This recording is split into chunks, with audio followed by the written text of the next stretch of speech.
Page 25. Spelled. So if the clerk at table could take notice and correct accordingly. Again, Speaker, with your leave, same page, Roman numeral V, which is 5. I think there is spelling for Mr. Archibald.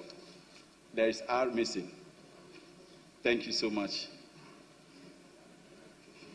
Yes, honorable members, table office, please kindly take note of the spelling of coordinator. Cross-check on the spelling of Archibald, because usually it's spelled differently depending on who your teacher was. Page 26.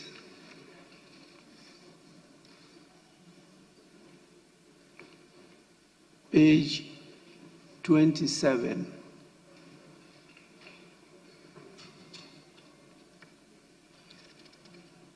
Page 28. Yes, honorable member.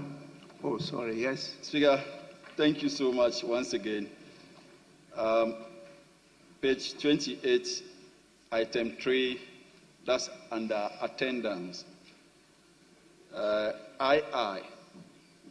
honorable member for Wejagbawe, Mr. Jerry Ahmed Shaib. His title over here, I think he's been too elevated. It's written here, honorable member and second deputy speaker. I think he's the second deputy minority whip. And then the record should capture him as such. Thank you, Speaker.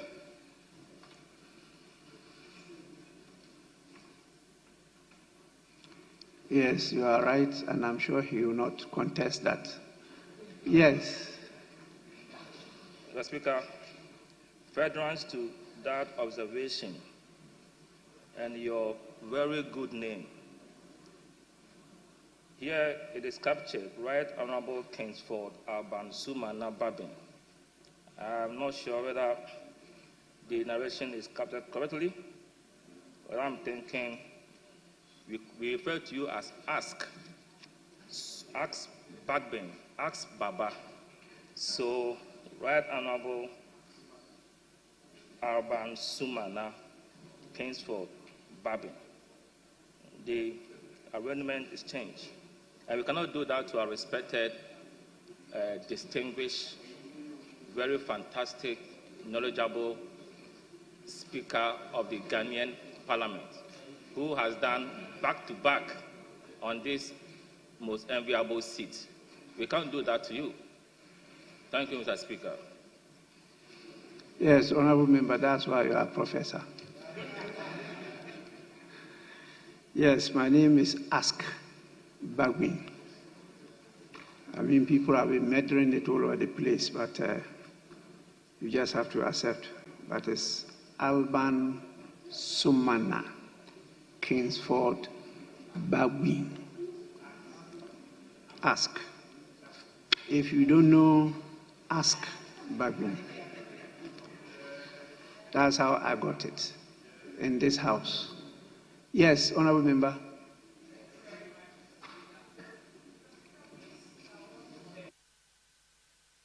Yeah.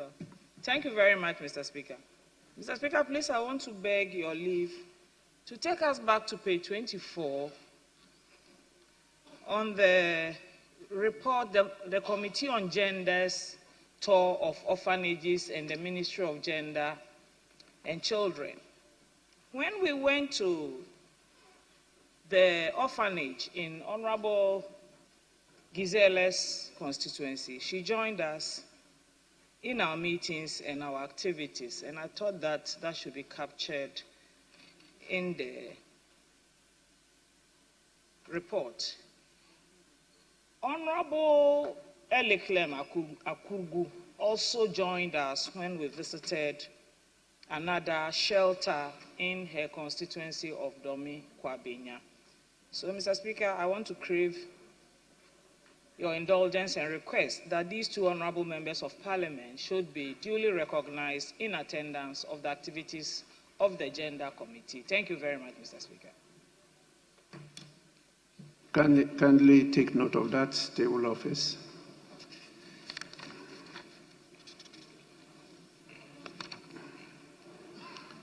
Honorable members, we're back to 29. Sorry, Prof. Mr. Speaker, so on page 28, it was the vetting of Justice Hafizata Amaliboba.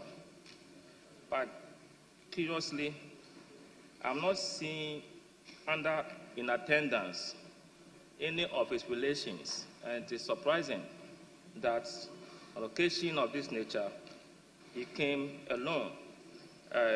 Apart from you being there, that I suspect that he might be your friend, none of his relations is captured. I don't know whether it's an omission or he came alone. So if the class at table could check, and if he came with some relations and friends, that should be properly captured. Thank you. Actually, you reminded me, I was not in attendance.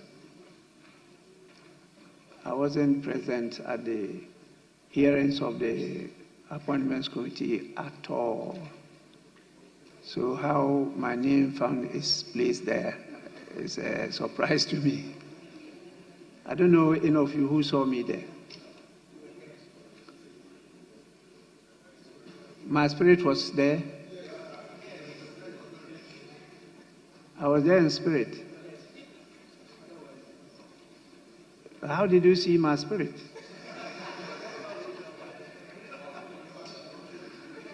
Yes, Honorable Member. Mr. Speaker, still on page 28, I don't know if this has been corrected as I was not around. Item 3, in attendance, Mr. Jerry Ahmed Shaib, Honorable MP and Deputy Speaker. Corrected. Okay, thank you. Thank you. Yes, please. Thank you, Right Honorable Speaker. On page 21, Committee on Gender, Children and Social Protection. I'm a member and I was part of the team that went to Motherly Love Orphanage located at Kwabenya, but my name has been omitted. Retana Odolesoa. Thank you.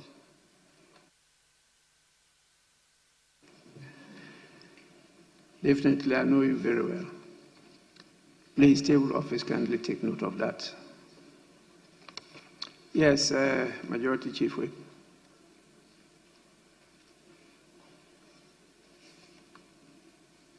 The report captures 2 meetings of the committee. So if my sister looks at page 18, her name is captured amongst those who attended in respect of the 3 orphanages that they attended. That Save Them Young Orphanage, Great Mission International, and New Life Mungwa. Then in respect of the Thursday, 22nd May, it was Osu, Royal Seed Home, and Motherly Love. So table office should reconcile the records properly, and so that it will reflect which of the orphanages the members attended for the records.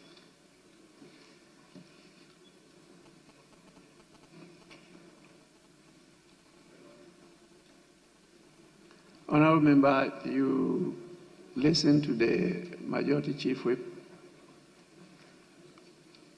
Thank you, Right Honorable Speaker. I was part of the team that went to Motherly Love Orphanage located at Kwabenya. Thank you. Yes, so that should be corrected. Please, page 22,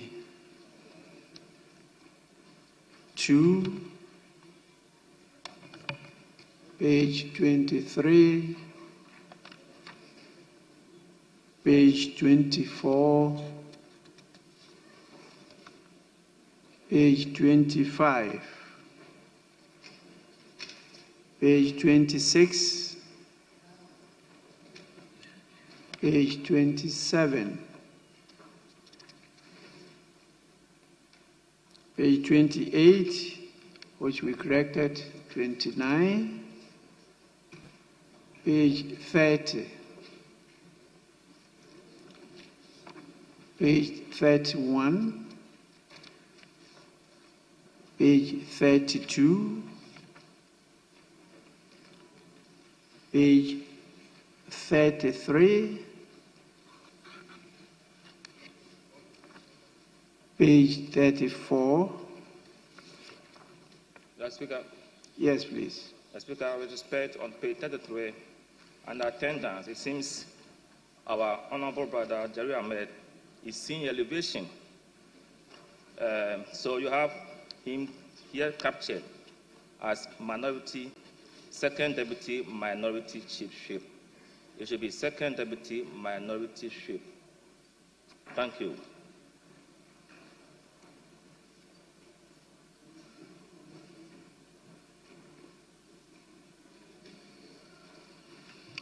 Yes, Honorable Member, you are right.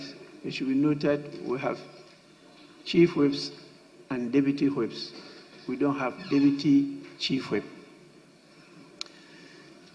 Page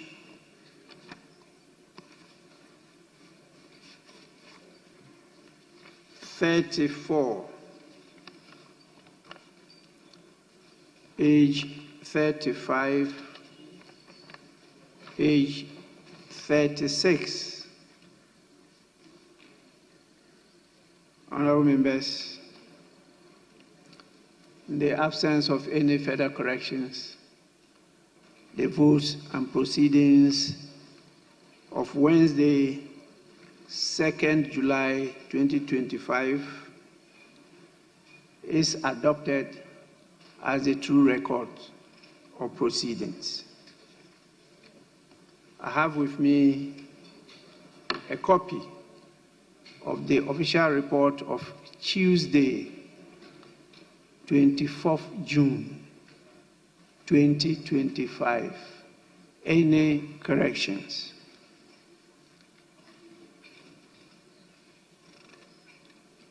Honorable members, in the absence of any corrections, the official report of Tuesday, 24th June 2025 is hereby adopted as a true record of proceedings. Now, item 8 on the order paper. But before we do that, let me officially inform you that we are having a test transmission live on our own channel called Ghana Parliament TV. This channel is on the national terrestrial platform. Are you ready to amplify your business or brand's reach? It's part of our efforts to kickstart our own station, Parliament Broadcasting. We are also live on all our own social media platforms, and we urge all to follow and participate in this morning program.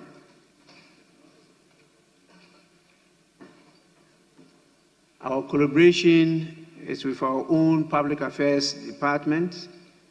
In fact, it's now a subdivision, and the ICT department. So please, on your behalf, I want to congratulate our staff and leadership, because we must sustain our position as the most open and transparent parliament in the continent. I also want to inform you that we have some visitors here. As of now, I have two groups. Usually our own sons and daughters, our beloved treasure. We have from Newtown, DA Basic A School, Dodowa. They are 60 in number, and they are led by their teacher by name Caesar Alfred Bafo.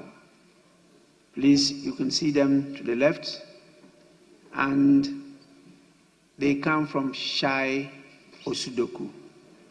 Please, you are warmly welcome, and we encourage you to keep on coming.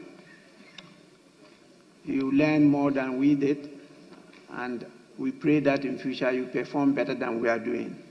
So you are kindly welcome. You may resume your seat. We also have students from Offenso North.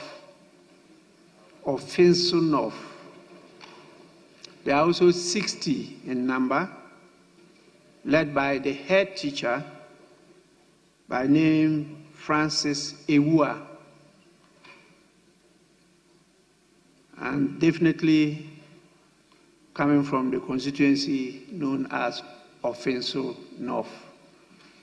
You are warmly welcome. I know Offenso North very well. I have a family there, so I visit there from time to time. They are warm people.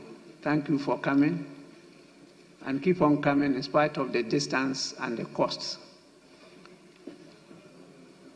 That's good investment, and I assure you in future you'll be better than those of us gathered here. You are most welcome. Resume your seats.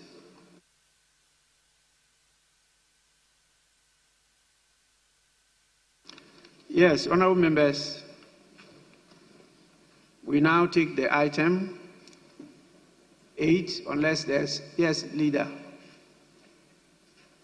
Mr. Speaker, I think there's some dialogue, and we propose to suspend the questions slated under item 8 and defer to next week.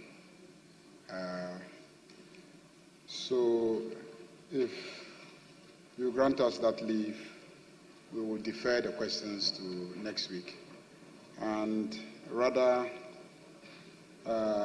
with your kind leave, take item 10 so that we can lay the papers and reports, and then we will consider a very short program for today. We will then take the business statement.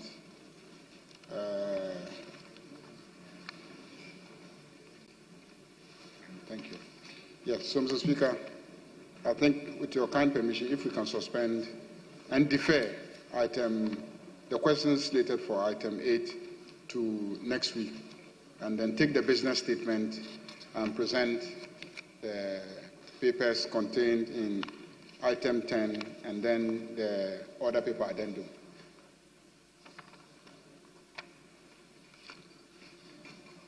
Honorable members, following the request of the Leader of the House, the questions on the order paper, page 2 and 3, numbered 76, 110, 163, 173, 174, 193, 239 are hereby deferred. They will be rescheduled, and the ministers will be informed accordingly. We now move on to item 10, presentation of papers. The following papers to be presented. Sorry? You want to do the business statement first? Yes. So please, item 10, presentation of papers. The following papers to be presented. Yes, 10A. Are they already Roman 1, 2, 3, 4, and 5? If they are, we'll allow a bow. to lay them all.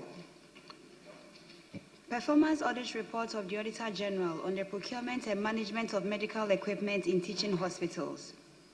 Report of the Auditor General on the public accounts of Ghana, whole of government accounts for the year ended 31st December 2024. Report of the Auditor General on the consolidated statements of foreign exchange receipts and payments of the Bank of Ghana for the year ended 31st December 2024. Report of the Auditor General on the public accounts of Ghana, pre-university educational institutions for the financial year ended 31st December 2024. Follow-up reports of the Auditor General on the 3 performance audits in respect of regulating small-scale mining for a sustainable environment, sustainability of sports stadia in Ghana, and administration of scholarships for the GETS Fund. Honourable members, the audit reports referred to at page 3, number 10A, Roman 1, 2, 3, 4, and 5, are accordingly referred to the Public Accounts Committee for consideration and report to the House. Chairman of Public Accounts Committee, you know our standing orders have permitted you to establish subcommittees of the Public Accounts Committee and then specialize on the various reports. There are so many now coming to the House, and we need to have that so that you can expedite work on them. But the final report will be brought definitely after the chair and the secretary have gone through and appended their signature to them. So please make sure the subcommittees are established so that you catch up. Thank you so much. Yes, before majority, the chair for Education Committee. Yes. Yeah, thank you, Mr. Speaker. Mr. Speaker, it is about the referrals that you have just made to the Public Accounts Committee. I have a suggestion to make. As we have been doing many a time, when you refer some reports to committees, you ask that the leadership of social and so committees should join them. My observation with Public Accounts Committee is that when they go through this, at times we have other reports, and then when you want to go through, you realize that it's becoming a duplication. So if they're going to take anything on education, for instance, this one on the pre-tertiary institutions, since the leadership of the Committee on Education could be invited so that we can sit in and then probably know how they are going about and what we can do when we are preparing our also annual reports on these institutions. It's a suggestion I want to put across. Thank you, Mr. Speaker.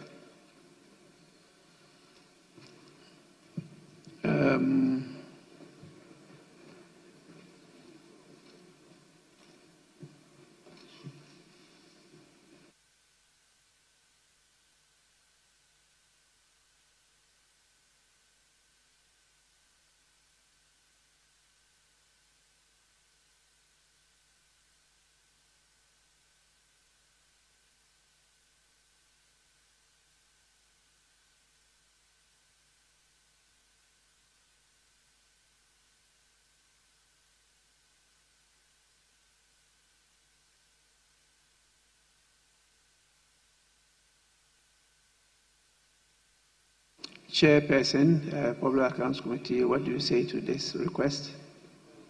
Thank you very much, Mr. Speaker. Mr. Speaker, 2 days ago, this same issue came up, and then we drew the attention to the fact that Order 229, the Standing Orders 229-5, just like you mentioned, that we should set up some subcommittees, including educational institutions, management and utilization of statutory funds, subcommittee on public accounts, subcommittee on performance audit and foreign exchange receipts and payments, subcommittee on monitoring and implementation, and then a subcommittee that we may determine. And the Constitution is also very, very clear on who should take such reports. They can come in as friends, and then we'll allow them to ask any questions that they have. But based on what the Constitution says and our standing order says, I think this report should be referred to us, just like you have done, and we would have to look at it. You advised us to set up the committees, which we'll do very soon, and then let you know. Thank you, Mr. Speaker.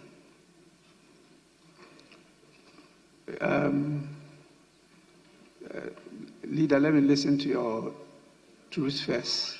Yes. Thank you, Mr. Speaker. Mr. Speaker, much the same way, the Bank of Ghana, BOG, comes directly under your Committee of Economy and Development. So if at least the leadership can be added to the Public Accounts Committee to look into this report. Thank you. Yes, Prof. Mr. Speaker, with utmost respect, on Tuesday this matter came up. It was debated strongly, and there was a ruling that such reports might be referred to the Public Accounts Committee. Mr. Speaker, the issue our respected majority leader raised was that because it's a performance audit, you can never examine performance audit report without looking at the financial aspect. It's part of it. So I don't see why we should get leadership of other committees to be part of consideration of the report. It is clear. It has to go to the Public Accounts Committee. There is no gray area on this matter. Speaker, thanks for the opportunity. Yes, Minority Chief Whip. Speaker, not to rehash what our respected chair of the Public Account Committee said. This matter is a straightforward matter.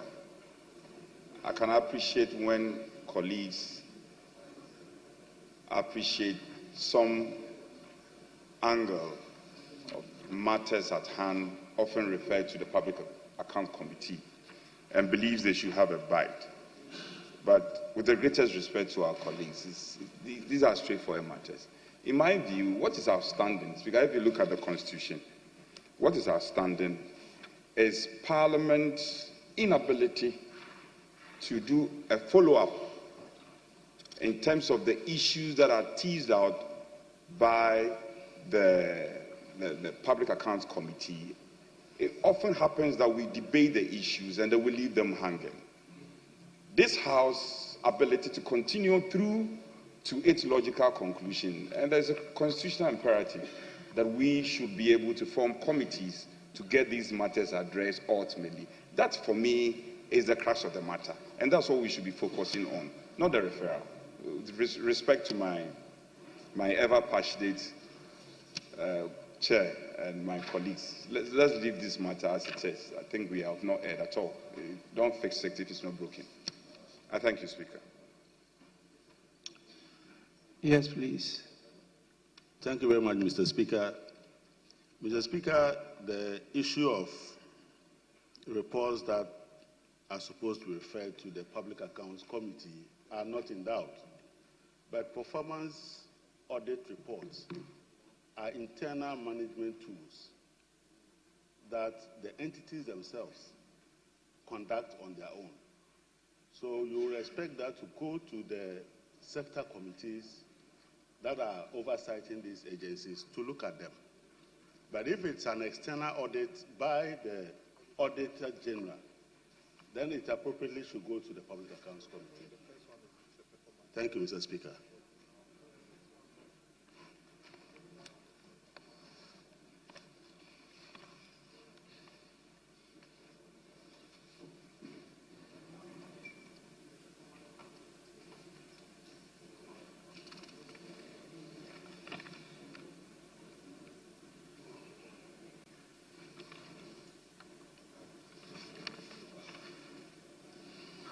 Yes, please, Leader. Mr. Speaker, 2 days ago, what came up in this chamber related to performance audit reports. And then I suggested that when it comes to performance reports and not the audit of the accounts of the organization, but an audit of the performance of the organization, it would be very appropriate for us to jointly refer it to the Public Accounts Committee and the Sector Committee, so that together they can have a sense of how the agency or the organization has performed. Because the committee, the Sector Committee, oversaw the budgetary appropriations, and so we'll be interested in the performance of that sector. But if it relates to the accounts of the organization and how the monies were spent and etc., whether the processes were duly followed and etc., then that one will go to the Public Accounts Committee. We debated it exhaustively, and the first Deputy Speaker took a view that every audit of the Auditor General should go to the Public Accounts Committee alone, and that was what came up 3 days ago. So, as you can see, the Sector Committee members are of the view that performance reports, they want to participate and see how their agencies are performing. I think that this House must strengthen the monitoring and evaluation responsibilities that we have. Committees may not be able to go out there and actually do an effective evaluation of the performance of agencies under them. But when a specialized body like the Auditor General has done that performance evaluation and presented a report to us, I don't think that we should be territorial and say that because it is work that is coming from the Auditor General, it must necessarily go to the Public Accounts Committee. If it's work that comes from Auditor General but has to do with performance of an agency or an organization and not necessarily the accounts of the agency or organization, even though I know that there's no way that in looking at performance they will not also look at the accounts. And that is why we're not even saying that refer it to just the Sector Committee. We're saying that do a joint referral when it is a performance report so that together they can look at it. And the Sector Committees will be better informed when next year's appropriation comes and then the allocations to the same agencies are before them and they are evaluating the performance of the agency before approving or recommending for approval the estimates and allocations to those agencies. It will just make things better. And I don't see why we should be so territorial and say, even though it is about education, as a Public Accounts Committee, we should be allowed to set up our own education subcommittee when this House already has an education committee. And it is a report about education, performance of educational institutions, not the accounts of educational institutions, but their performance. So, Mr. Speaker, I plead that we should rethink that. Your first deputy ruled on it 3 days ago. We are not challenging his ruling, but Right Honourable Speaker, you may want to take time, think about it, and then give us some direction at a future date or now.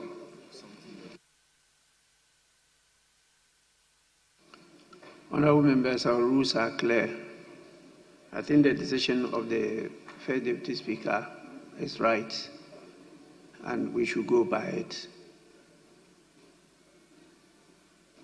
The subject matter committees should be able to use the Public Accounts Committee reports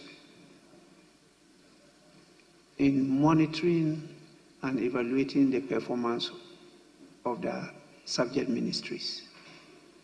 That is allowed. But when we come to the issue of the Public Accounts Committee, it's a specialized committee with a different composition. It's not only made up of members, we also have experts from the Auditor General. The Auditor General, in good democratic jurisdictions, is an officer of Parliament. And that's usually an appointee of Parliament, not of the executive. This constitutional reform should take that on board. It was very difficult when the Auditor General is an appointee of the executive for him to audit his own boss. And so usually the practice is for the Auditor General to be an appointee of Parliament. And so they support them to do technical job. And the other sector committees can rely on that technical job in overseeing the performance of the sectors. So let's go by the initial ruling of the first Deputy Speaker. But as you know, our rules too don't permit us, after a decision is taken during the meeting, for it to be revisited again for discussion. And so members, please save us this trouble of having to bring Speaker to try to review decisions of his deputy. That definitely is not a good practice too. So let's take it as decided, and then we'll move on that. If during the course of it we had challenges, definitely we can always look at our standing orders again. Yes, Majority Leader. Yeah, Mr. Speaker, we have order paper addendum, and there's a presentation of and first reading of a bill, Ghana Deposit Protection Amendment Bill 2025. If we may take that, Mr. Speaker. Yes, honourable members, order paper addendum. My attention has been drawn to that bill. Mr. Speaker, the Finance Minister is out of the jurisdiction. We have the Minister for Roads and Highways, and if you will indulge us so that he can lay the bill on behalf of the Minister for Finance. Yes, Minority. Speaker, the Finance Minister is not here. The Deputy Finance Minister has elected not to be here. And why is he? On such an important matter, please. On such an important matter, you know, the road minister is our friend. He often comes here. But don't use the road minister as a small screen. The road minister, you are burdening the road minister. Already he has too many problems as his ministry. He has to pay contractors. He's suffering. Every day you want the road minister to lay papers. Find another minister. Bring the deputy minister at least. They should bring Honorable Ampim at least. And mind you, there are payments you have to make. And tomorrow is a holiday. There are payments that the finance minister has to honor. He still hasn't honored them. Go and get the deputy minister. We strongly argue that they should get that at least. No. I know you will do my road for me. That one, I'm your good friend, don't forget.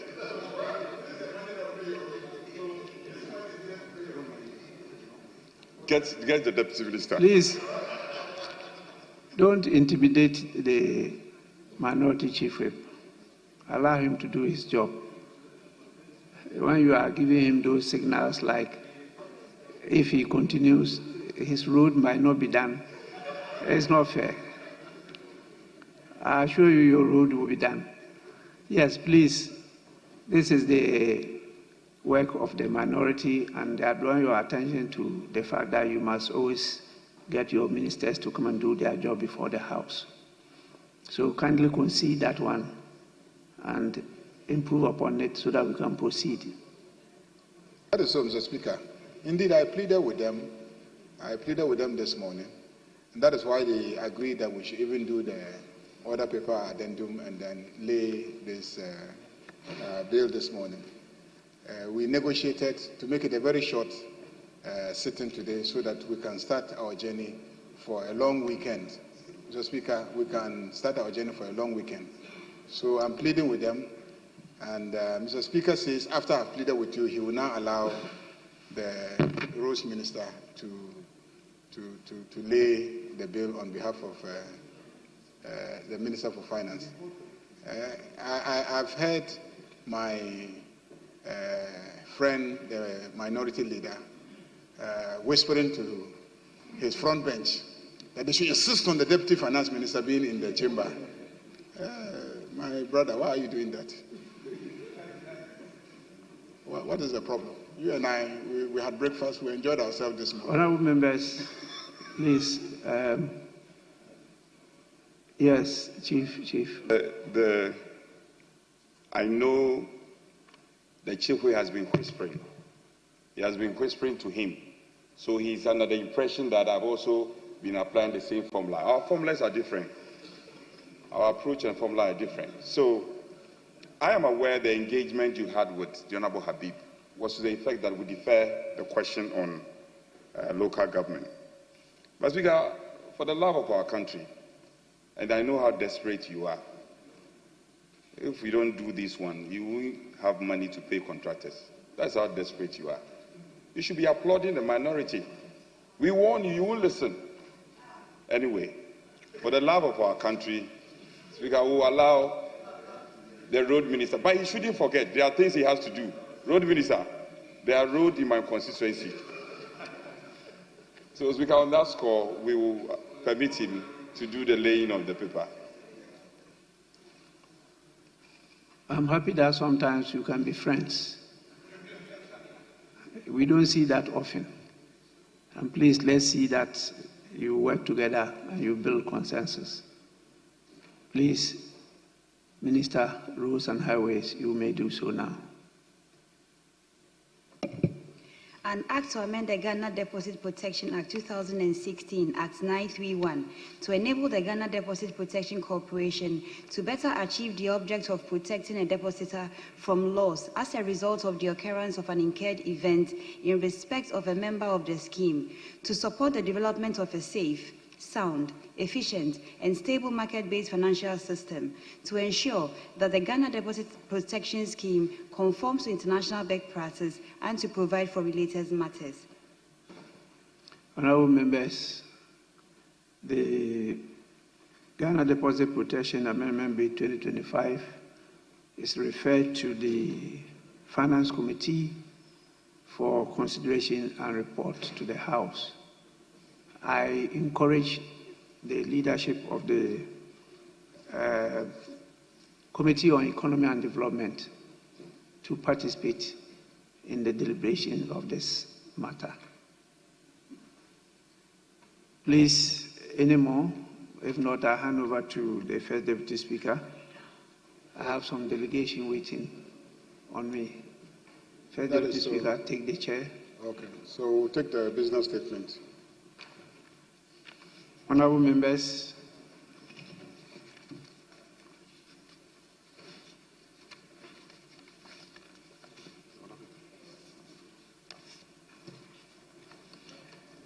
item 7, business statement for the 7th week.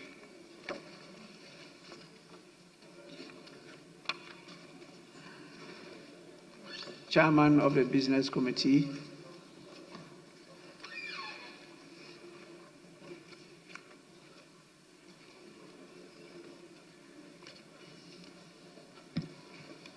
Right Honorable Speaker, your committee met yesterday, Wednesday, 2nd July, and arranged business for the House for the 7th week ending Saturday, 12 July 2025. We accordingly present our report.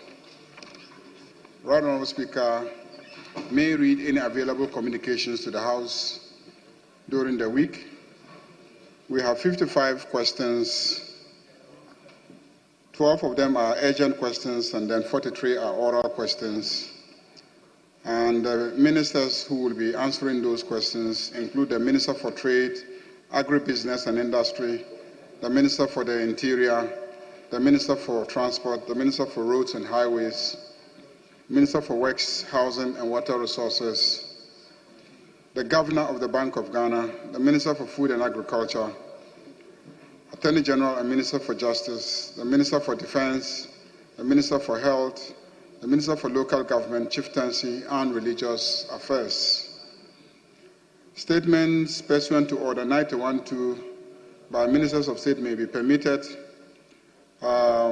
Statements on government policy and also statements by honorable members in accordance with Order 93 may also be made. Bills, papers and reports may be presented pursuant to orders 159 and then 160, and pursuant to order 97, papers may be laid during the week, and reports from committees may also be presented to the House for consideration. Right Honourable Speaker, motions may be debated, and there are consequential resolutions, if any, taken during the week. Mr. Speaker, the Business Committee brings to the notice of honourable members that in the coming weeks, the House will sit on Mondays and Saturdays, commencing Monday, 7 July 2025. This will allow for the maturity of some legislative instruments before the House adjourns sine die. Right Honourable Speaker, Business Committee also is announcing to the House that we have begun test transmission of proceedings of this House live on national television on a channel that is known as Ghana Parliament TV. It is the first stage. Subsequently, Business Committee is making arrangements to also ensure that the sittings of committees are also broadcast live on the same channel, and ultimately sittings of committees outside Parliament House, be they site visits or retreats or meetings in other conference facilities outside this House, will also be transmitted live. So it is live on a GTV channel. It's a GTV channel, so it is transmitted all over the country. I believe that this will be an additional motivation for members to participate in the proceedings in the House, so that our constituents will see us live in action in the chamber and at committee sittings. The test transmissions began today, so I believe as we speak, we are carried live on GTV across the country. In conclusion, Mr. Speaker, in accordance with Order 2162 and subject to Order 67, the committee submits to the House the order in which the business of the House shall be taken during the week. Thank you very much, Mr. Speaker. Thank you, Majority Leader and Chairman of the Business Committee. Business Committee has been duly presented, and it is for members' comment. Yes, Honorable Anyimedu NG. Mr. Speaker, I may want to find out from the Majority Leader.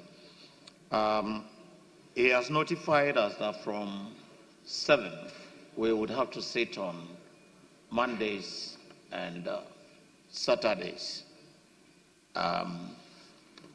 And the normal circumstances, I know the House is supposed to rise sine die at the end of the month. But I don't know if sacrificing our Mondays and Saturdays has anything to do with our timetable. I'll be grateful if you can inform the House when the House is rising sine die, in view of the fact that we are going to add 2 more sitting days out of our normal days. Thank you. Thank you. Yes, Honorable Kingsley Nyako. Mr. Speaker, thank you once again. Mr. Speaker, so in connection with the sittings that have been extended to Saturdays, I would like to suggest to the Leader of the House that if possible, on Saturdays, because no time and the place have been provided, if on Saturdays we can meet in the morning so that we can go back to our respective constituencies and also conduct businesses over there. Speaker, the second issue has to do with the name tax, the name tax on our table. Some of them have fallen off, and I think it looks untidy to enter this chamber. You have some tables with name tax, some don't. So if we have issues, let us take all of them off until we are ready to provide name tax on all the tables. Speaker, with respect, for the past 2 months, 11 Floor West, rooms number 12 for the 16 are without ACs. And this is, I'm told, second floor also. The Speaker, you cannot sit in your room to even study or receive visitors. It's like hell. 2 months is too long a time. I'll be happy if the House Committee will do something about that.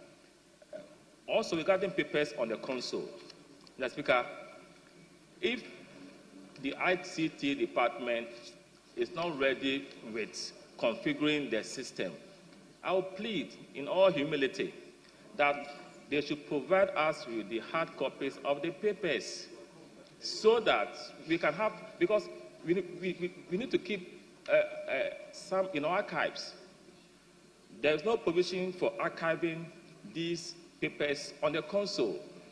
So yesterday's order paper is no longer on the console. So how do you make reference to it? So please provide us with these papers for us to have the full complement of them and keep some for references. Let's look at the last issue has to do with, just this week, we've heard in the news that some 33 excavators developed wings and they flew. They disappeared. And there is a warning signal that 40 excavators that were seized and placed in the custody of the police, and all of a sudden, they became like beds, and 30 of them cannot be found. There is a worrying development that we need to find answers to. With respect to you and the leader of the House, if we can get the Interior Minister here to explain to us the circumstances that led to the disappearance of these 33 excavators and their whereabouts. Thanks for your patience in indulging me. Thank you. Yes, Honorable Habib. Thank you, Mr. Speaker. Mr. Speaker, mine is tied to the question Honorable Anyimedu asked, when we'll be rising. Chairman, mid-year budget, if actually is the case that we are scheduled to adjourn Senate Day by the end of this month, the business statement that you provided is up to the 12th of this month, meaning we will have about 2 weeks. But there's no indication as to when we will be, or we should be expecting the mid-year budget. And also with regards to what Professor Nyaku concluded on, the, I don't know what I should say, excavators missing, vanishing, if there is the need for us to schedule the Minister for Lands and Natural Resources to brief us on the Galamsey fight. Our water bodies are polluted, even to an extent that it's destroying our farmlands. And some farm produce they find not being so good. And I know that there is a schedule for the BOG concern that was raised by the Minority Chief Whip. So if we can get the minister responsible for lands, because the administrator of the Minerals Development Fund was now the one leading the charge for the season of the excavators. I don't know whether it is now the case that your CEOs and administrators are now those who are fighting the Galamsey, and for that matter, they lead task force to go and arrest people. We should know who is in charge with regards to those things. And then, Chairman, an issue at Ghana Water. About 281 staff have been dismissed, just like about 99 or 100 were also dismissed, rather, from BOG. About 281 have been dismissed from Ghana Water. If we can get the minister for works and responsible for works and housing, so that we'll see the circumstances that lead to that. I know Mr. Speaker might think that it's convenient for me to file a question, but Mr. Speaker, sometimes it's not everything we file questions, but at least if we get briefing, and then he brief us on those circumstances, because these are people, many of them are family men and women, they are crying every day, their jobs have been terminated. We need to know why. It should not be a political football that we are playing, to an extent that when there is a change of government, then Ghanaian workers lose their job. So, Chairman, if it will find space for you to program the minister responsible for works and housing. And then the last one, I know you will respond to say that the president is being responsible. Yesterday, news out there, I was expecting that the speaker would have been able to brief us under item 3 from our order paper that has to do with the message from the president with regards to the outstanding 4 deputy ministers or ministers to make it 60.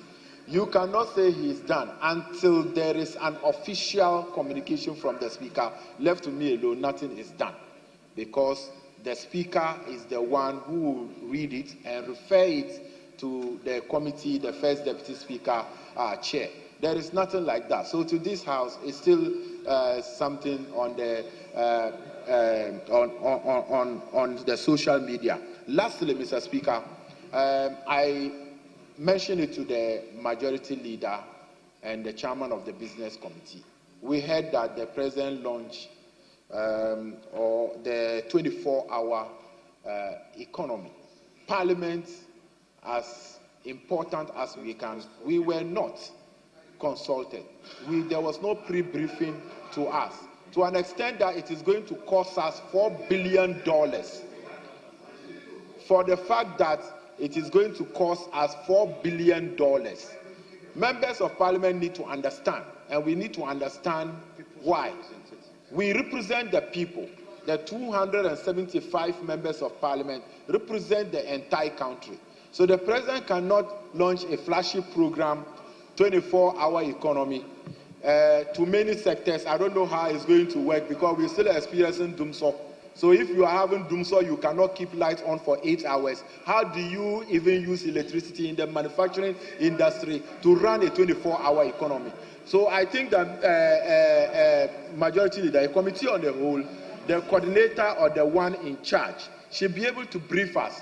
At least they should not ignore parliaments in this important thing, unless it is the case that it is a scam, that we members of Parliament must not be informed. If it actually is real and the government really want to implement it, Parliament is an important institution, Parliament is an important player, and we cannot be asking to spend that amount of money without they coming to brief us, the representative. So, chairman of the committee, I think you should schedule that so that we get to understand what exactly contained in what the president launched, and then the 24-hour economy. How is it going to be piloted? Is it that it's going to just go on full force? Is it the case that it's going to start from certain regions, Greater Accra, Takoradi, Kumasi, or full force? We need to understand how this thing is going to work. Without much, Mr. Speaker, this is the little things that I think the majority leader should respond. I thank you. Yes, member. Thank you very much, Mr. Speaker, for the opportunity. Mr. Speaker, we should be grateful if the venerable majority leader would take steps to make available to this House the legal framework governing all these entrepreneurship programs, the 24-hour economy, the Ejumawura program, and all those that were approved in this year's budget. Mr. Speaker, the reason being that various entrepreneurship programs have run in this country. The country has expended a lot of money on these programs. Oftentimes, Mr. Speaker, the results are difficult to measure. Scandals have broken as a result, Mr. Speaker, because there is no legal framework governing them. And, Mr. Speaker, I am inspired and guided on this path for a call to a legal framework to govern these programs by an article which was written by the majority leader, where he said that oftentimes because of discretion, extensive discretion which are given to the persons that run these programs, which is why we don't see the results that we are supposed to see, which is why there are sometimes corrupt outcomes, Mr. Speaker. And so it is important the majority leader is inspired by his own article and ensure that we have a legal framework governing these programs to limit the exercise of discretion and to avoid massive corruptions that have characterized such programs. And so, Mr. Speaker, very respectfully, if the majority leader can assist us, given that we have oversight responsibility over the public purse, I believe that the legal framework would enable us exercise proper oversight over these programs. Mr. Speaker, thank you very much.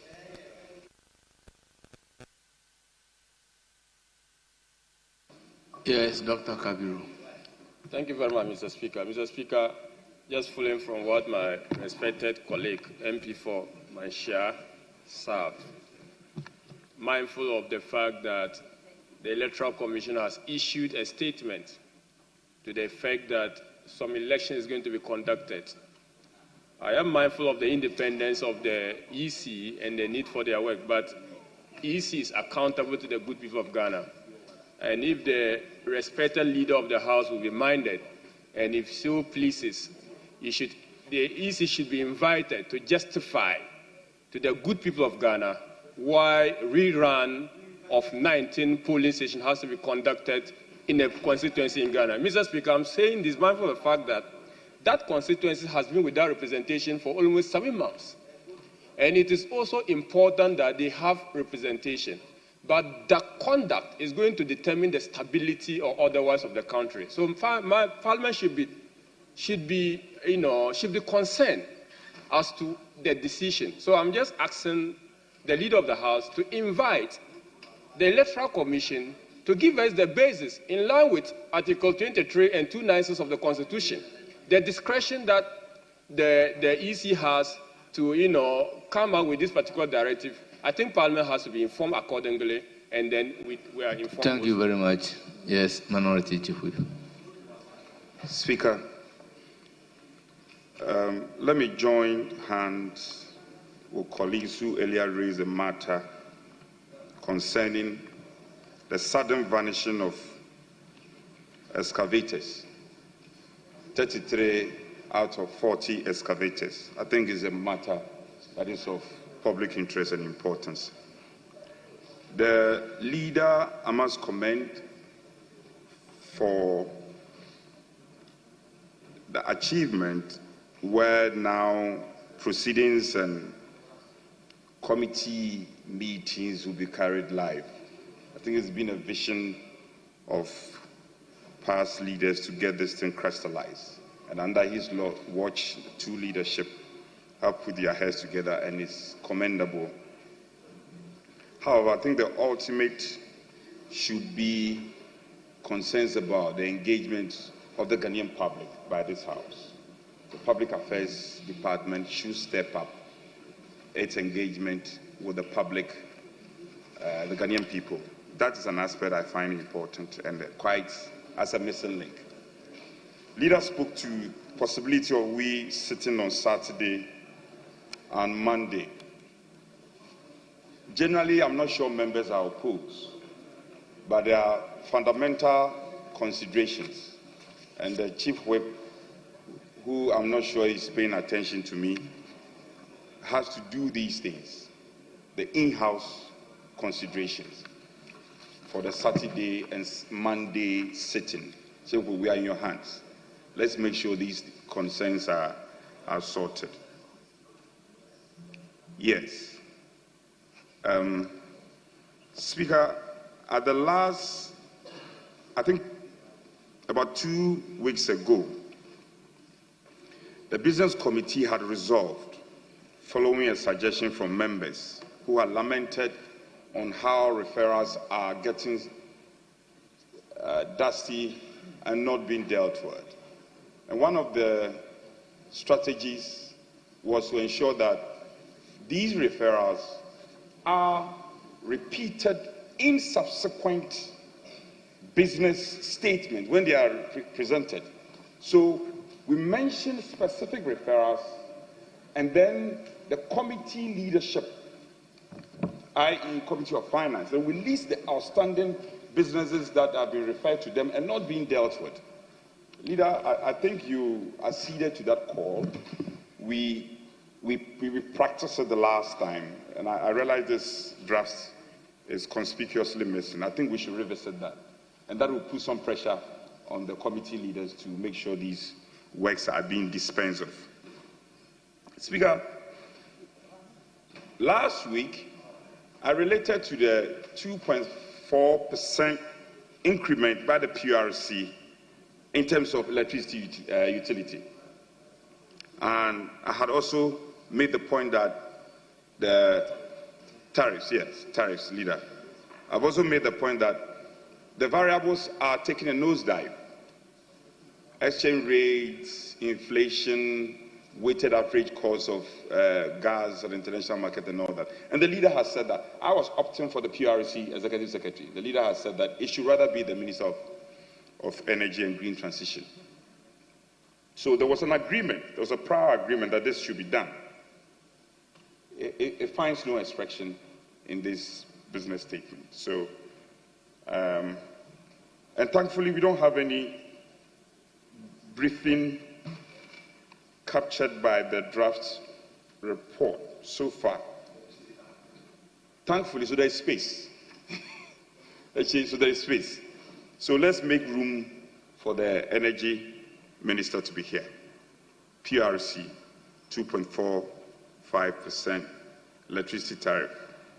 Let me conclude on the Galamsey. Speaker, it's heart-wrenching that farm products harvested in the areas of parts of Eastern region and Yenem and its environs. I see my respected MPs here.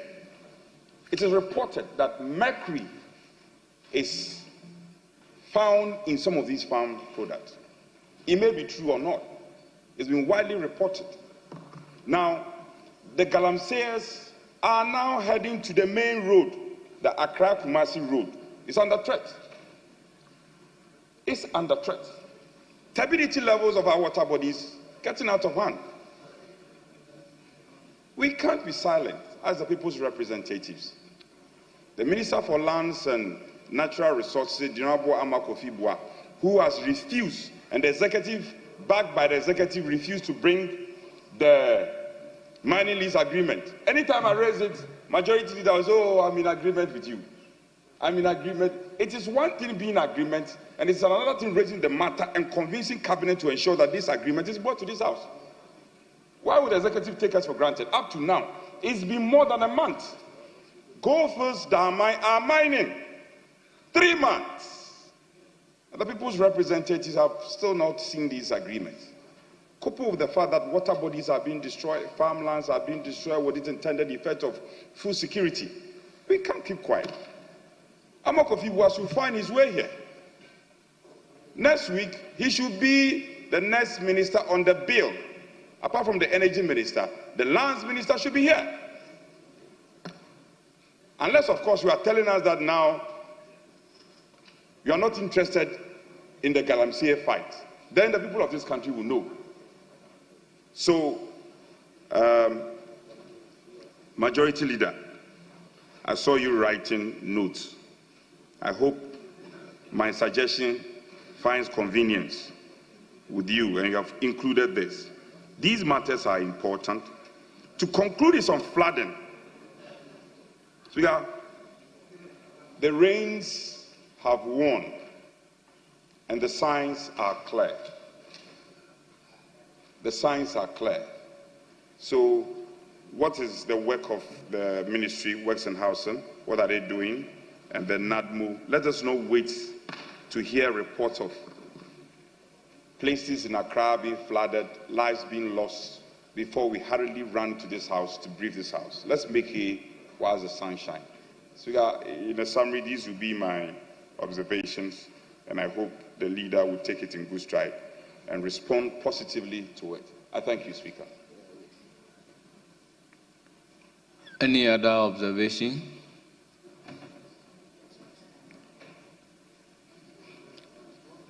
Honorable Minority Leader, if you have observation, let's take all on board.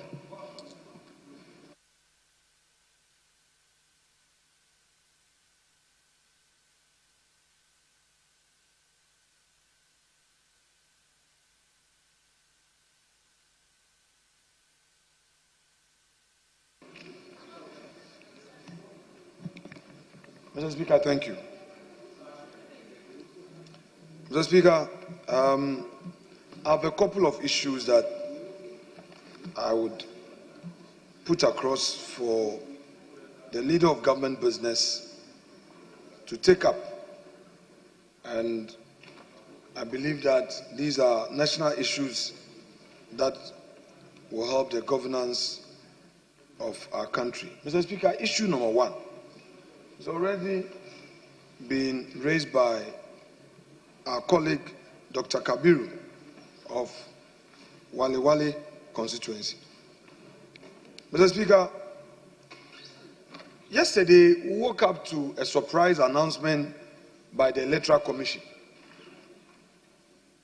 The Electoral Commission announced to the nation that there is going to be some elections and on the 11th of July.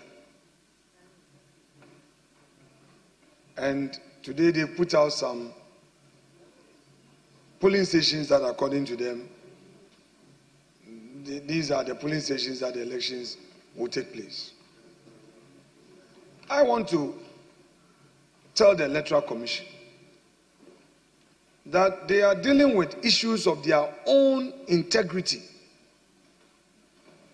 Because when the mandamus order was granted by the court, and they were in the process of finalizing the collation, and there were disturbances, they themselves issued a statement, a public statement, and addressed the press, telling the people of Ghana that indeed they have only 3 polling stations left to finalize the collation process to enable them to declare. Mr. Speaker, not long after that, they themselves wrote to the Ghana Police Service requesting for police protection.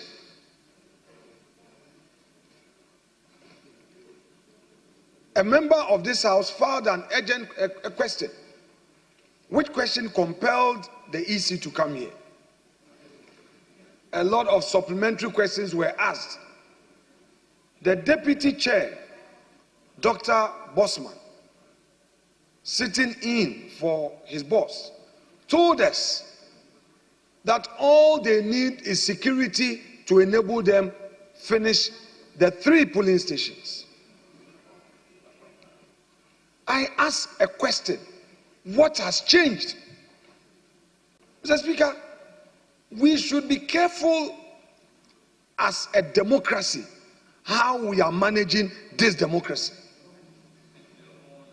Mr. Speaker, today we have a member in this chamber from Domi Kwabenya, because when it was left with some few polling stations, EC relied on tally cards. Aden Michael Kwe Jr. onu di onye nipa, onye Ghanini. Michael Kwe Jr. protested, but he did not protest with violence. He did not carry his constituent to the EC Collation Center. He expressed his disagreement in a civil way. Today, we have our colleague Akurugu in with us because EC used tally cards to complete the collation process. And when it is clear that the EC was on course to complete this process. We are being told today that there's going to be rerun of some constituencies. It is unfair. It is unjust. Is it the case, and I don't want to believe that that is the case, that the recent public comment by some senior politicians is what is compelling EC, perhaps to secure their job? They want to succumb to the whims and caprices of certain extremists or certain hardliners. It is not fair. Maybe today this thing it is helping some other people. Tomorrow it may be their turn. Mr. Speaker, with all of this said, I would humbly plead with my colleague opposite me to program the EC. We just received Prime Minister Modi talking about our strides in democracy. Let us not wish them away. In the sub-region, many countries wish they were Ghana. They are not Ghana because they took the institutions for granted. And today, they are paying dearly for it. Let's not say to ourselves, had I known. EC must come here and brief us why, in spite of their being unequivocal, they have now changed course. We must not allow this. So, Mr. Speaker, I expect that on issue 1, next week, the EC will be programmed to come and brief the House. We see some people are with all smiles. They are not questioning the 19 because it suits them. We see them, smiles all over, broad smiles on their faces. Mr. Speaker, issue 2. Issue 2. My respected colleague, Honorable Arnaud Dompré, and Honorable Habib, MP for Tolon, have raised this matter. And I proceed to raise it again at the risk of being repetitive. PURC and the government, within 6 months, they have increased electricity tariffs by 16.45%, almost 70%. Akufo-Addo's 8 years, we didn't see an increase in electricity tariffs at that level. Rather, they reduced, Akufo-Addo's government that was criticized by NDC, reduced electricity tariffs. Mr. Speaker, today, within 6 months, they started with 14% and they've added 2.45%. Why? The energy minister should come to this House and share with us the reforms they are undertaking instead of burdening Ghanaians with tax. Why increase by 17%, almost 17%, when at the same time you claim you are introducing 24-hour economy with electricity tariffs as part of the incentives? Mr. Speaker, this government must know that it made promises. And was it a promise that they were going to increase electricity tariffs? Almost 17% in 6 months. This is unacceptable. So, Mr. Speaker, I do not want the majority leader to wish this away. This is not the normal politics. The energy minister should come to this House, should tell us. In fact, the minority caucus has come out with a policy document on this matter and will share it with the public. Government has no such justification to increase electricity tariffs 14% and 2.4% just within 6 months. It's not acceptable. Mr. Speaker, now they are so-called 24-hour economy. Yesterday they launched it without due regard to Parliament. And Honorable Habib Idrisu emphasized that. But I will give some details. Now you say that the 24-hour economy policy will require 4 billion. Meanwhile, you've only a paltry sum of 300 to 400 million in public funding by way of commitment. And you say the rest is on a private sector investment promises. Very vague. Very vague. You go on a campaign platform to create the impression that you have something of value. Then you come with a vague promise that the rest is private sector. Meanwhile, there are no incentives for the private sector. Since they came into office, they should share with us a single incentive they've introduced for the private sector. Even the 1D, 1F policy, you've cancelled it. Then you say the rest of it is coming from the private sector. I want to ask the government, and I want leader of government business to take this on board. The heavy dependence on the PPPs and the SPVs without clarity on structure, risk sharing, or funding sources makes this vague. So they should come again. 2, non-alignment with Ghana's debt sustainability plan and the IMF program still makes this policy vague. No medium-term fiscal framework or concrete revenue mobilization strategy to support this program makes it vague. The risk of off-balance sheet liability that could burden taxpayers also makes this vague. Mr. Speaker, we in the minority see this as a mere PR tool to distract from real-time economic hardship and win public goodwill. Because you've just increased tariffs. Even you introduce a levy which the people call it Dumsor levy, the energy recovery, whatever sustainability levy they introduce. The Dumsor levy, which is going to take 4 cedi 50 pesos per gallon of petrol that Ghanaians buy. And we had the majority leader supporting it, that quote him, only 1 liter, only 1 liter. That was the majority leader. 1 liter is only. Mr. Speaker, this government should not take the people for granted. We need the finance minister to come here and brief us with proper information on this matter. Because Mr. President told us during SONA that the finance minister will brief us on this matter. So we expect the finance minister to come.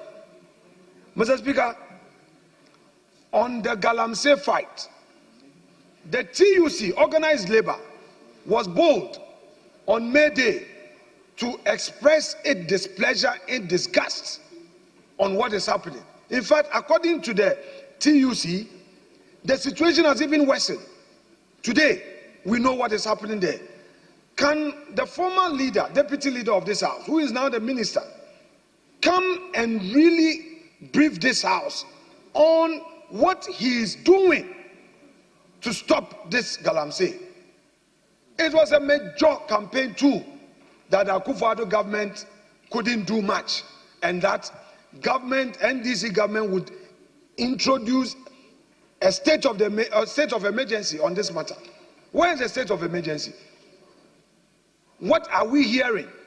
Mr. Speaker, the water bodies that are being destroyed, Ghana Water can no more guarantee us potable water. And is the government saying that is not aware of this? We need the minister here. He shouldn't be comfortable in his ministry. We're tired of the talks. We want action. And I will plead with my colleague, leader of government business, to program him to come and brief us on the ministerial policy on this matter. Mr. Speaker, my last but not the least point is this matter of mass dismissals. Yes, we've heard about Bank of Ghana retreating and re-engaging the workers. But Mr. Speaker, Ghana Water, a lot were sacked. People were long employed before December 2024. Ghana Maritime Authority, Ghana Revenue Authority, GES employed a lot of teachers who are still in the rural areas teaching, yet they have not been regularized. Mr. Speaker, BOST recently, just last week, some security personnel who were employed, they've all been dismissed. Mr. Speaker, this is not good for the image of our country. Who knows what will happen in 2028?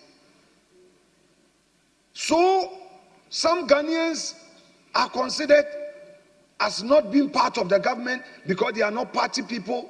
They are sacked. Then another government comes and another group also go and say that, well, Mr. Speaker, we are not nurturing talent. The various sector heads should take this serious. We can't continue to allow this to happen to our country. Enough of this, Mr. Speaker. I will plead with the leader of government business to program the employment minister to give us an update. The last time he said there was some investigation. I will plead with him. Can you imagine the over 150 people who were employed by Parliament after the election? These 150 people who were employed by Parliament, if they are sent home, what will happen to Parliament? If Mr. Speaker had implemented the letter from the Chief of Staff, what will happen to Parliament? And I will repeat one more time. Our friend Okudzeto Ablakwa, he is on record to have said that although he saw the letter, he felt that no, this thing will not help the country. I commend him. I commend Ablakwa, the foreign minister, for he saying that having perused the records, the people were interviewed long before the elections. If Ablakwa can take this step, why are the other institutional heads even going back to 2017? Ghana Maritime Authority, people with their contract of employment from 2017. If you go to Exim Bank, they date back to 2018, sacking them. Mr. Speaker, we have to be careful. We have to be careful how we are polarizing our country. Mr. Speaker, I pray that the Honorable Minister for Employment will come here. Mr. Speaker, I had said earlier that last but not the least, but forgive me, there is one more point I skipped.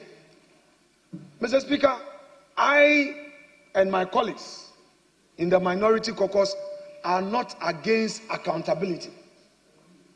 When a person gets into public office, he should reasonably expect that someday he would have to account for his stewardship. But what is happening in this country today will not help the cause of democracy. Mr. Speaker, Mr.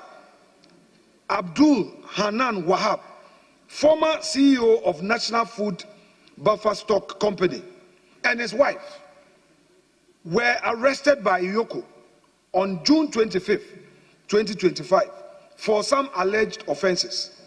And Mr. Speaker, can you imagine that IYOCO has now introduced a certain bail condition? The mere fact that it is investigating, it tells you that go and bring property, titled property, and they say because of the investigation, bring 50 million. If you don't have that property worth that amount, you will stay in their cells. They did it to Chairman Wontumi. They've done it to Kwabena Edubwan, someone who has served as a security chief for over 20 years. And now it is Hanan and the wife. This man was our former candidate, MPP candidate for Pusiga. You are investigating. Can't you grant the person bail, especially when the person is in Ghana? Mr. Speaker, if this precedence is allowed, let's be careful. Oh. Ghana, look, Kufuor came in 2000. MPP thought that it would be in power for a long time. By 2008, MPP lost. NDC came again. 2016, NDC thought it would win. Then MPP came. Can't we as a political class, for once, sit down and stop this? Mr. Speaker, I will conclude by encouraging the majority leader to program the Attorney General. He supervises IYOCO. Maybe some of you may not be happy with me, but tomorrow, some of you are serving as ministers, serving as board chairs. You may rely on this for your comfort. Can you imagine you and your wife, 2029, if power changes, and then they come for you and demand. You can shake your hands, don't worry. You and I don't control destiny. But just imagine it, that they come and tell you that go and produce property worth 50 million when there's only investigation. At least if Iyoko is minded, it should go to court. If Iyoko believes strongly in its case that it has uncovered some rot, go to court, apply for a bench bail, and say that, look, the court should grant bail on these conditions for the court to determine. That one, you'll be pursuing justice, and you would be acting in the interest of your fellow Ghanaian. But what they are doing, they'll be in their office, talk about administrative discretion, bring property. And this man has been in their custody for weeks.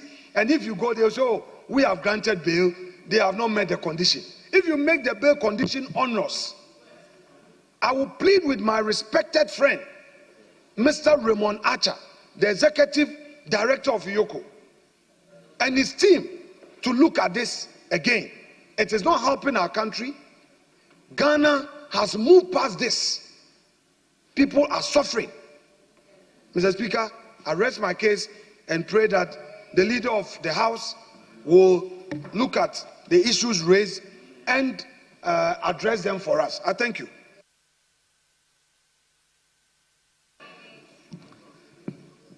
Yes, Majority Leader, Chairman of Business Committee.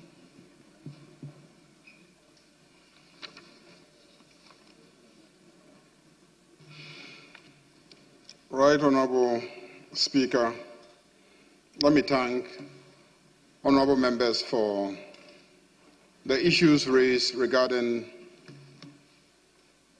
the Business Committee's report. I have said severally that we turn the Business Committee report discussions into press conferences. This is not the best practice, but we persist in that. So let me respond as copiously as the issues were raised. First, Electoral Commission. First, Electoral Commission. I have a letter from a press release by the Electoral Commission dated 2nd July 2025, and it reads, elections in selected polling stations in Ablekuma North constituency. As part of its commitment to resolve the impasse regarding the Ablekuma North constituency parliamentary elections, the Electoral Commission yesterday, Tuesday, 1st July 2025, met with the representatives of the National Democratic Congress and New Patriotic Party. The meeting, which was a follow-up to an earlier meeting held on Thursday, 12 June 2025, provided both parties the opportunity to brief the Commission on any new developments regarding the said constituency. The parties informed the Commission that their positions put forward at the last meeting remained unchanged. The NDC held the view that the election should be rerun in 37 polling stations because scanned pink sheets from 37 polling stations which were used to collate the results were provided by the NPP. The NPP was of the view that the results from 3 outstanding polling stations be collated and a winner declared, since the NDC agents had verified and confirmed the scanned polling stations results they presented. It is important for the public to understand that the issue in contention has to do with the fact that 37 pink sheets provided by the MPP and used to collate the results were scanned copies. So the Electoral Commission is saying that the issue in contention is that 37 pink sheets provided by the NPP are scanned copies, not originals. The public may recall that political party supporters besieged our coalition center and destroyed a number of the pink sheets for the Ablekuma North parliamentary elections during the collation of results following the December 7 general elections.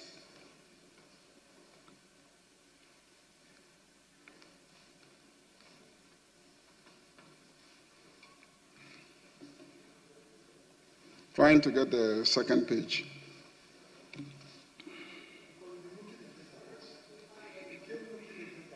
Oh, no.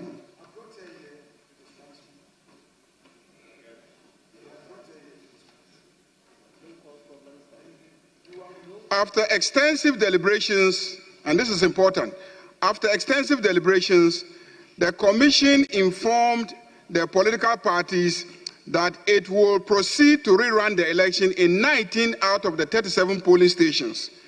The Commission arrived at the decision to rerun the election in the underlisted polling stations because the 19 scanned polling station results used for the collation, though approved by agents of both political parties, were not verified by the presiding officers responsible for those polling stations.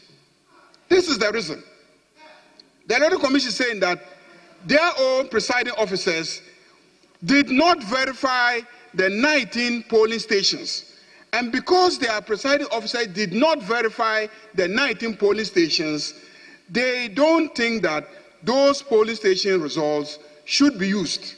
And that is why they are deciding to rerun those 19 polling stations. You made reference to the presentations made by the EC in this House.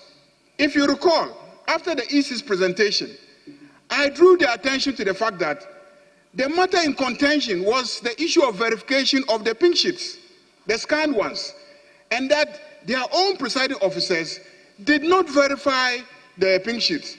And that day he was calling on this House to help them to have security to collate the results. And I said that for this House to help you, this House has to verify that what you are telling us is true. And I know because everything happened on television. And the presiding officers did not verify those pink sheets. So if you want us to help you, we will conduct an inquiry in this House. And if we establish that your own presiding officers verify those pink sheets, then we will direct the police to come and provide you with the protection you need to collect the results.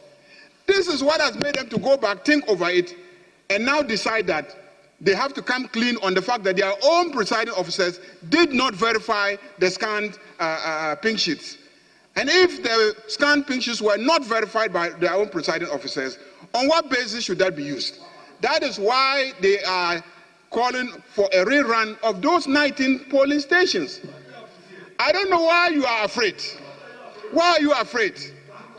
Why are you afraid? Why are you afraid? So please, let us not try to politicize this and say that because recently the national chairman of one political party made a statement, the EC is intimidated. No, it's just fair and reasonable that if their own officers did not verify those pink sheets, that they should rerun those polling stations. Mr. Speaker, Galamsey activities. Indeed, it is our promise that we will deal firmly and ruthlessly with Galamsey.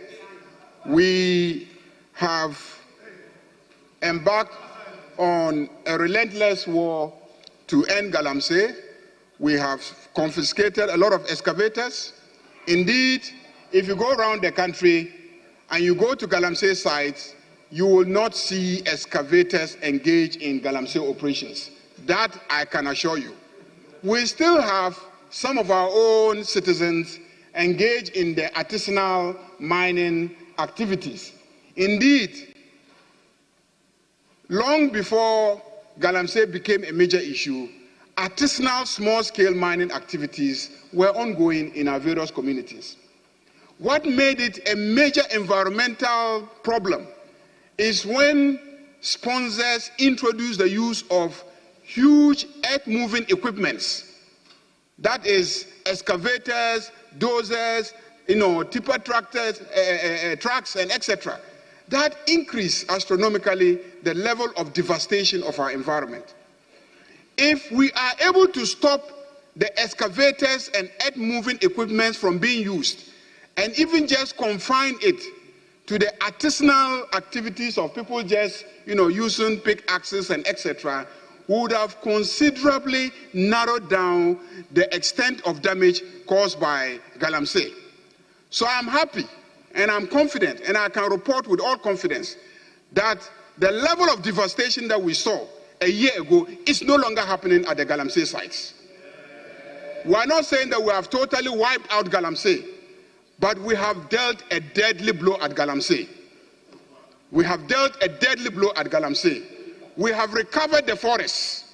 Those who are involved and those who have taken over our forest, we have recovered the forest.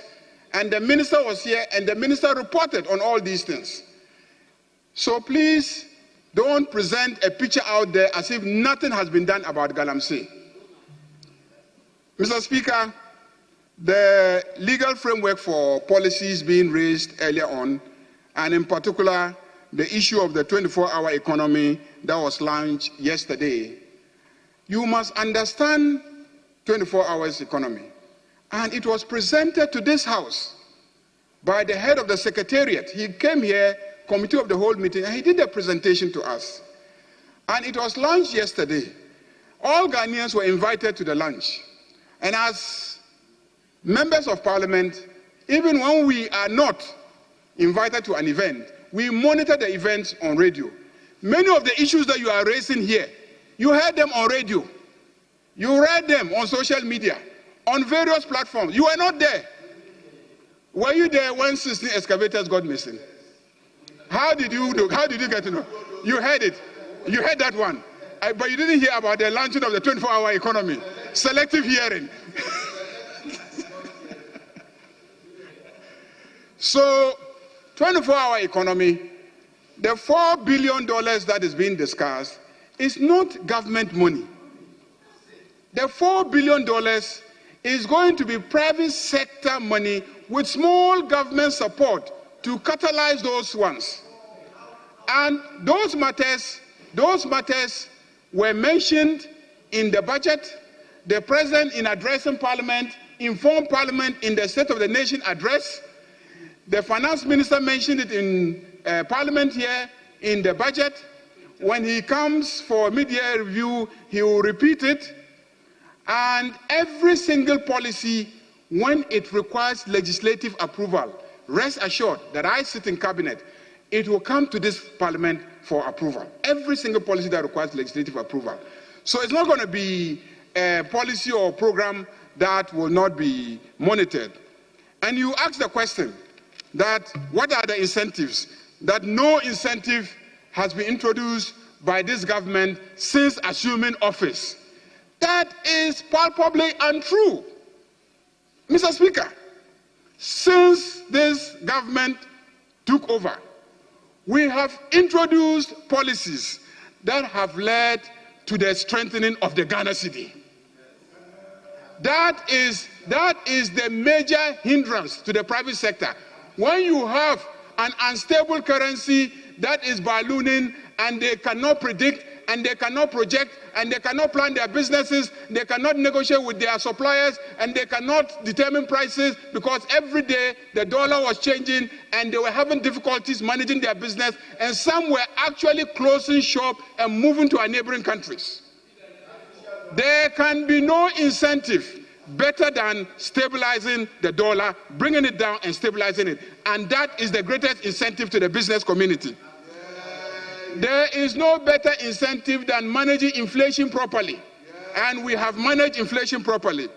There is no business incentive better than keeping the monies in the banks so that when businesses need money and they go to the banks, they have money to borrow. When government goes there and use treasury bill and take all the money from the banks, and businesses cannot go to the banks and borrow, no matter what tax exemptions you give them and the 1D, 1F, they will collapse, they will fail, and they will run and leave this country. But today, government is not borrowing from the banks. There's so much money in the banks. Some businessmen have told me that banks are chasing them with money and they don't need the money. That is the best incentive that you can have for the private sector. We are fighting corruption ruthlessly, and that is what the business community needs. That you fight corruption, deal with red tapes, so that business can move smoothly unhindered. And lastly, as we do this, the international rating agencies are rating us better and better. Those are the real incentives that our private sector need. And they need stable and reliable electricity.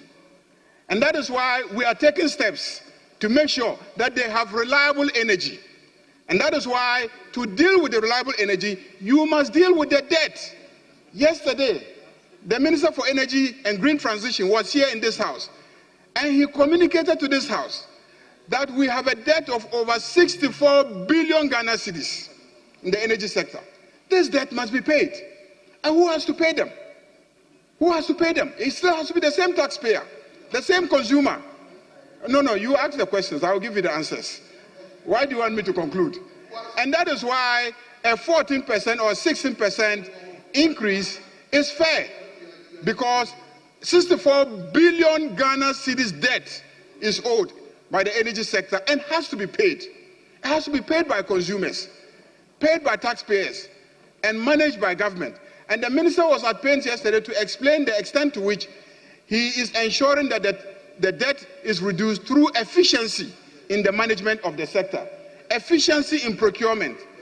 I know of agencies that NDC took over, and we have discovered that some agencies have procured goods and services that will only be used or can only be consumed for 5 years by those agencies.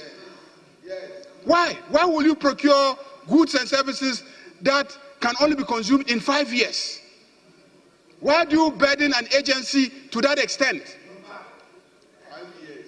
That is why we are compelled to introduce increments in tariffs to address those issues.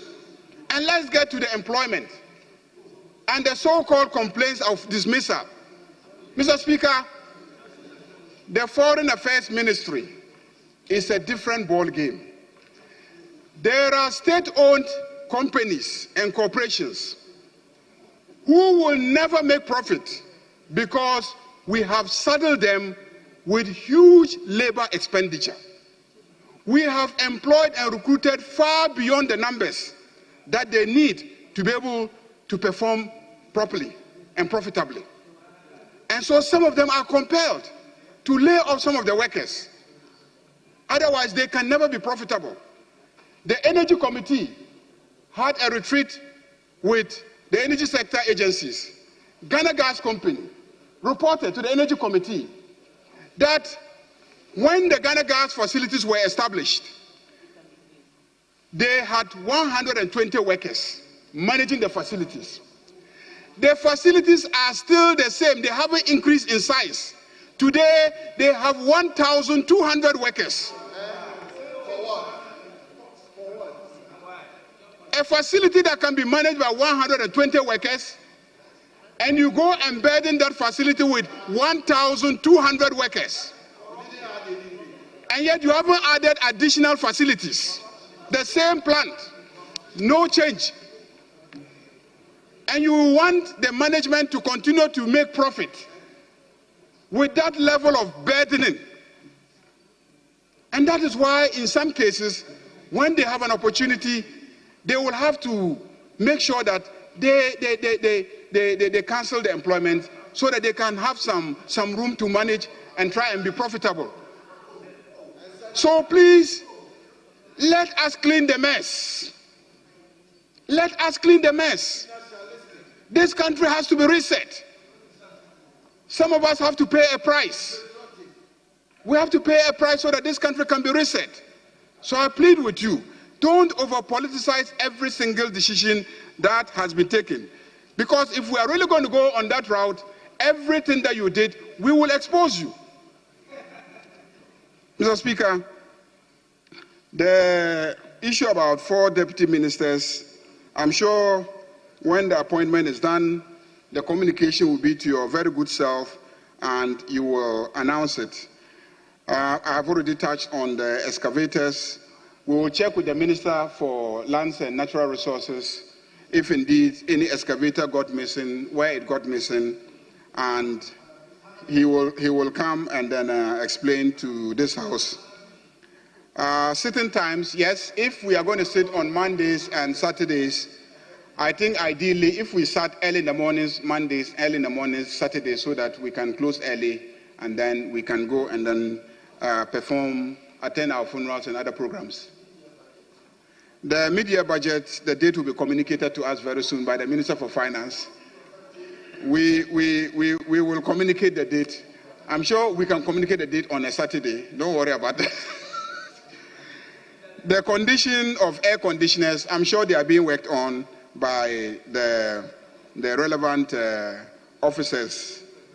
And listing of outstanding referrals. Yes, we agree that all outstanding referrals should be listed so that we can put pressure on the various chairpersons of committees and enable them to come under some pressure to deliver on their promise to this House. Thank you very much, Mr. Speaker. I'm very grateful for the opportunity. I urge members to adopt the report. Yes, Honorable Anyimedu. Thank you, Mr. Speaker.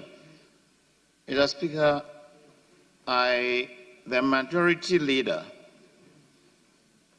started by saying that people have turned the business statement into press conference. So I was expecting him to answer the questions that he needed to answer and ignore the press conference aspect. But instead, in the dispatch box, he joined the people doing the press conference. And this is not fair. This should not be encouraged. In so doing, he forgot the answer that I was requiring. My question was that since we are going to sit on Mondays and Saturdays, does it affect our timetable? Because of your press conference, you forgot. Mr. Speaker hasn't called you yet. Thank you, Mr. Speaker. I think the proposal, because we want to sit for a certain number of days in order to be able to have our allies mature, the proposal was whether we should extend when we go on recess or utilize Mondays and then Saturdays so that we don't have to extend when we go on recess. So Speaker opted to allow us to sit on Mondays, and I think the planned recess was supposed to be 25th, around 25th of 26th of July. So we're hoping to keep within that time frame. Thank you.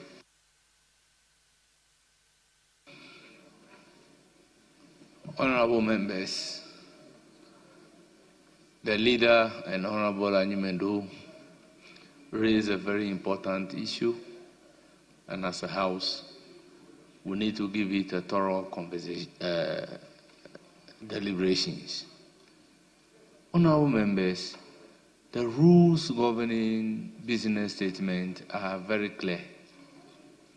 Order 69 is clear. 71 is very clear. 216 indicating what the business committee is supposed to do. They are very clear. But during the time of the presentation of the business statement, we make comments that are not supposed to be integrated into the business statement, or that will not necessarily call for a supplementary business statement. And the picture is not looking good. Whether or not a president will do appointment, is it a matter to be programmed for this House?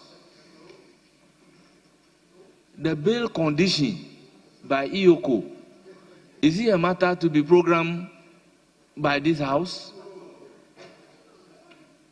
So why are we doing this to ourselves?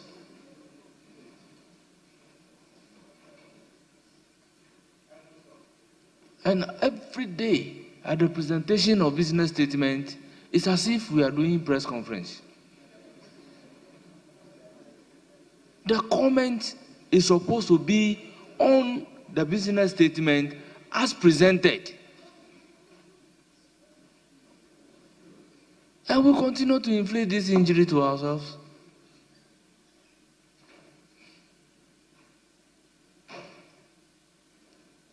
Well, I indicated that I owe fidelity to the rules. And let me indicate that going forward, we need to operate within the rules. Honourable members, the business statement as presented is hereby adopted by the House. Majority Leader, any indication? Before then, let me acknowledge the presence of students visiting us. We have students from Air Force Station Basic School, led by Captain George Amuafo, Administrative Officer, coming all the way from Takoradi, and they numbered 179. Then we have St. Joseph RC Junior High School, led by Frank Akwesi, a teacher, and they are from Obuasi East. They numbered 83. We have Teshi Lekma 1 Junior High School, led by Anita Brafoa Edu, a teacher, and they are from Lejokuku constituency. They numbered 73. On behalf of the House, I welcome you to Parliament of Ghana, and may you have a fruitful visit. Thank you for coming. Yes, Majority Leader.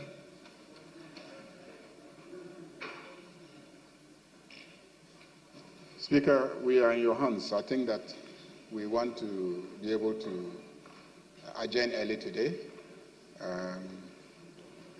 So if we can take an adjournment to Monday at 10 o'clock.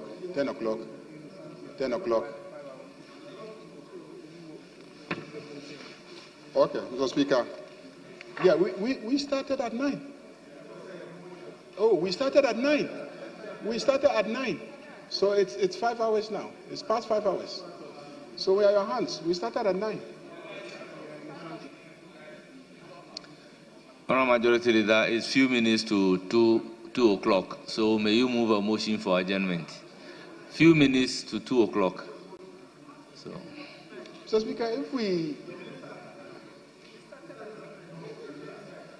Mr. Speaker, I move that this House be adjourned to Monday at 10 o'clock in the forenoon. Mr. Speaker, having Yes. the Majority Leader indicate that he has no further business, and I will second the motion, and an indication that 24-hour economy amutu, even it is just 2 p.m. He said we should close. So 24-hour economy amutu is 2 p.m. and so, Mr. Speaker, I second the motion. Honourable Deputy Whip, I understand some early adjournment are the instance of members. Tomorrow being holiday, they will be traveling to their constituencies. That necessitated the early adjournment. So I'm inclined to ask the Majority Leader to withdraw the motion so that we go back to do business. Yes, Honourable Nyimelu. Mr. Speaker, before you adjourn the House, I wanted to find out from a Majority Leader, sometimes sitting at 2, sometimes sitting at 10. I would have thought that Monday, being the first week of the week, energy, the other Monday, but if we are sitting at 2 o'clock afternoon, let us know so that everybody would plan But Saturdays is an exception, so that if you are coming in the morning, then that would be allowed. So I would suggest, Majority Leader, the minister is disturbing him.